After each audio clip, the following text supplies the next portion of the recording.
ஒரு சிறப்பான செயலாற்றிருக்காங்க. பெரியவர்கள் மக்கள் அனைவருமே ரொம்ப சிறப்பாக செயலாற்றிருக்காங்க. நம்மளோட முன்னோர்கள் 100 ஆண்டுகள் 150 ஆண்டுகள் பண்ணி சிறப்பாக பண்ணிட்டுருக்காங்க. தற்போது நம்ம பெரியவர்களோட சூழ்நிலை ரொம்ப மோசமாக இருக்குது. பகுதி வந்து மோசமாக இருக்குது. என்ன மோசமாக இருக்குது பார்த்தீங்கன்னா, நம்ம பஸ் ஸ்டாண்டுக்கு எந்த பேருமே உள்ளே வரதில்லை. புதிய பேருந்து நிலையத்துக்கு எந்த பேருமே வரதில்லை. அதை வந்து எல்லா மக்களும் ரொம்ப புலம்புறாங்க, ரொம்ப கஷ்டமாக இருக்குது, எல்லாம் ரொம்ப இது பண்ணுறாங்க, இல்லை அல்லாடுறாங்க. மக்கள் வந்து ரொம்ப அவதிப்படுறாங்க, ரொம்ப அவசரப்படுறாங்க.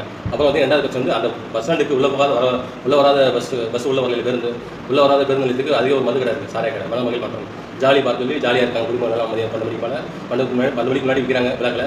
வந்து அது ஒரு மக்களுக்கு ஒரு அவசியம் இருக்குது. உள்ள மக்களுக்கு 2வது அவசரம். 3வது அவசரம் பார்த்தீங்கன்னா, அவதின்னு பார்த்தீங்கன்னா ஒரு துயரமான இதுதான். இங்கே உள்ள பெரியவளத்தில் உள்ள பகுதி மக்களுக்கு வந்து வேலைவாய்ப்பு இல்லை. அது ஒரு கஷ்டமான வேலை. எல்லாருமே வெளியூர், வெளி மாநிலங்கள், வெளி மாவட்டங்கள், வெளிப்பகுதியில் சென்று தான் பணி செய்கிறாங்க.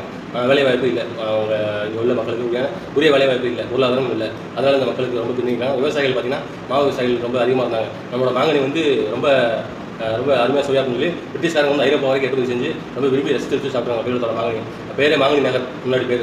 அதுக்கு வந்து குழந்தை மாநகர், நெடுங்குள நாடு, ஏகப்பட்ட பேரில் கொண்ட ஊர் நம்ம ஊர் தெரியலாம். அதனால் இங்கே நிறைய விஷயங்கள் இருக்குது. நம்ம பெரியவளத்தை பற்றி பேசணும்னா பேசிக்கிட்டே இருக்க நிறைய விஷயங்கள் இருக்குது. நிறைய விடுபட்டு போனதை கமெண்ட்டில் சொல்லுங்கள் மக்களே. இந்த 3 பிரச்சனை மக்களே, இந்த 3 பிரச்சனை பெரியவள மக்களுக்கு தீராத தலைவியாக இருக்குது. இந்த 3 பிரச்சனையும் நம்ம சமூக ஆர்வலர், பொதுமக்கள், நம்ம அனைத்து கட்சி எல்லாரும் சேர்ந்து வந்து இந்த 3 பிரச்சனை தீர்த்தாலே நம்ம பெரியவள மக்கள் வந்து ரொம்ப நிம்மதியாக இருப்பாங்க நினைக்கிறேன். ரொம்ப சிறப்பாக இருக்கும். இதோட நான் காணொலியை முடிச்சுக்கிறேன். அனைவருக்கும் வணக்கம். நான் உங்கள் கார்த்திகேயன். அடுத்த காணொலியில் சந்திப்போம். நன்றி, வணக்கம்.